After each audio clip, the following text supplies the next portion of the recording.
ఈ project take up చేశారు. ఈరోజే కాదు, 14 తర్వాత తెలంగాణ విడిపోయాక 14-19 మధ్య చంద్రబాబు నాయుడు గారు అధికారంలో ఉన్నప్పుడు కూడా అప్పట్లో తెలంగాణ ప్రభుత్వం అంటే అప్పట్లో కేసీఆర్, అప్పుడు ముఖ్యమంత్రి కేసీఆర్ గారు ఉన్నప్పుడు ఆయన పాలమూరు రంగారెడ్డి గిండి ప్రాజెక్టు ఏదైతే 800 అడుగులు మొదలు పెడుతుంటే అప్పుడు ముఖ్యమంత్రిగా ఉన్న చంద్రబాబు నాయుడు గారు ఆ రోజు నూరెత్తారు.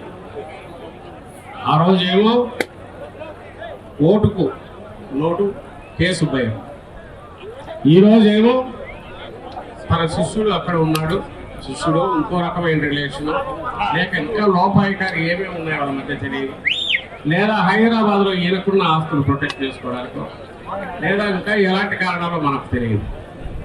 నోటికాడికి వచ్చిన దాన్ని మళ్ళీ తీసి పడేశాడు. ఆ రోజుల్లో జగన్మోహన్ రెడ్డి గారు ప్రతిపక్ష నాయకుడుగా మీ అందరికీ తెలుసు, మీరు కూడా వచ్చింటారు. ఇక్కడికి దగ్గరలోనే